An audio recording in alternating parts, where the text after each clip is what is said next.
श्री स्वामी समर्थ दत्तश्री किचनमध्ये तुमचे मनपूर्वक स्वागत आहे। तर आज आपल्या किचनमध्ये आपण बनवणार आहोत ढोकळा। अगदी सोपी पद्धत आहे, पटकन होऊन जातो, सकाळच्या टिफिनला एकदम बेस्ट आहे। तर इथे 1 कप भरून बेसन घ्यायचं आहे। बेसन आपल्याला चाळून घ्यायचं आहे। इथे मी बेसन चाळून घेणार आहे। बेसन इथे चाळून झालेलं आहे। त्यामध्ये 2 टेबलस्पून रवा टाकायचा आहे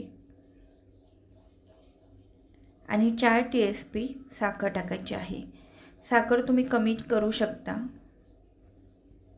जर कमी गोड आवडत असेल तर।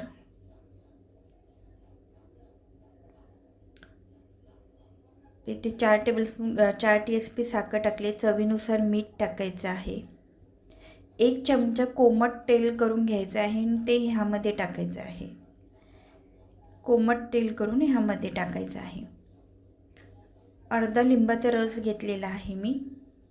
तुम्ही सायट्रिक ॲसिड सुद्धा चिमूटभर टाकू शकता आणि जेवढं बेसन घेतलं आहे तेवढंच पाणी यामध्ये टाकायचं आहे। थोडं थोडं करून टाकून मिक्स करायचं आहे। जेवढं बेसन घेतलेलं आहे 1 कप तेवढंच पाणी घ्यायचं आहे। तिथे मी मिक्स करून घेणार आहे। तिथे मी पूर्ण पाणी 1 कप टाकलेलं आहे। तर पूर्ण मिक्स करून इथे घेतलेलं आहे। आता हे थोडा वेळ झाकून ठेवायचं आहे, 5-10 मिनिटं। एका टोपामध्ये मी पाणी घेतलेलं आहे। हे इडली पात्र आहे माझ्याकडे, मोठं आहे। त्यामध्ये पाणी ठेवून मी रिंग ठेवलेली आहे आणि हा कुकरचा डबा घेतलेला आहे, त्याला तेल लावलेलं आहे पूर्ण। आता हे पूर्ण आपल्याला पाणी उकळून घ्यायचं आहे। तर पाणी ते उकळून झालेलं आहे।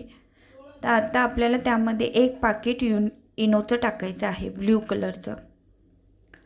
तिथे 1 पाकिट मी ब्ल्यू कलरचं इनोचं पाकिट टाकणार आहे आणि आत्ता आपल्याला हळूहळू मिक्स करायचं आहे। जास्त फेटून जोरात फेटून नाही घ्यायचं आहे। ते हळूहळू मिक्स करून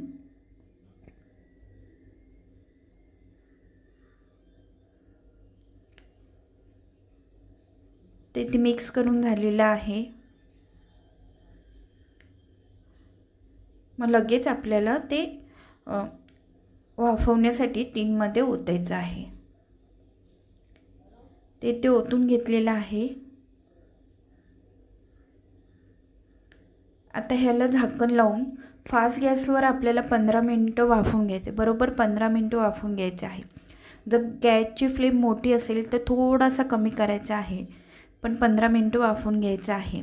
तर 15 मिनिटं इथे झालेले आहेत वाफवून। तर मी तुम्हाला आता दाखवते। तर छान फुललेलं आहे, सुरी मधोमध टाकलेली आहे, एकदम क्लीन निघाले आहे। तर आता आपल्याला हे बाहेर काढून आपल्याला ह्यामध्येच पूर्ण थंड करून घ्यायचं आहे। टीन बाहेर काढून ह्यामध्येच पूर्ण थंड करून घ्यायचं आहे।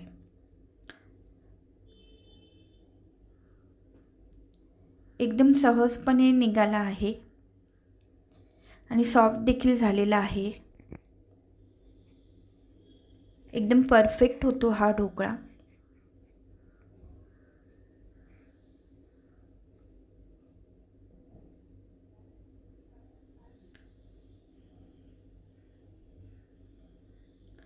तर फोडणीसाठी तेल टाकलेलं आहे 2 चमचे। त्यामध्ये कढीपत्ता, राई आणि मिरच्या टाकायच्या। मिरच्या तुमच्या आवडीनुसार टाकू शकता।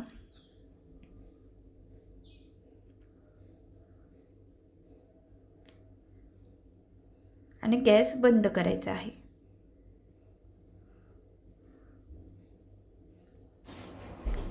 तिथे मी कट करून घेत आहे ढोकळा।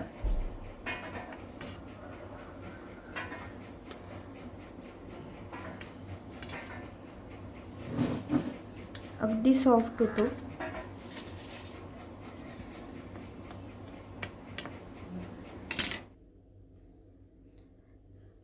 जाळी पण सुंदर आलेली आहे आणि सॉफ्ट देखील झालेला आहे। तर आता त्याच्यावर आपण ही फोडणी टाकणार आहोत।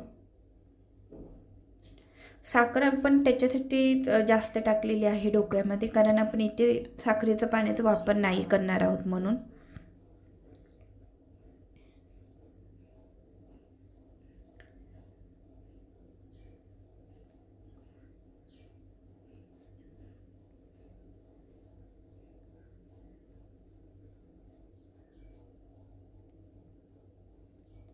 तिथे फोडणी टाकून झालेली आहे.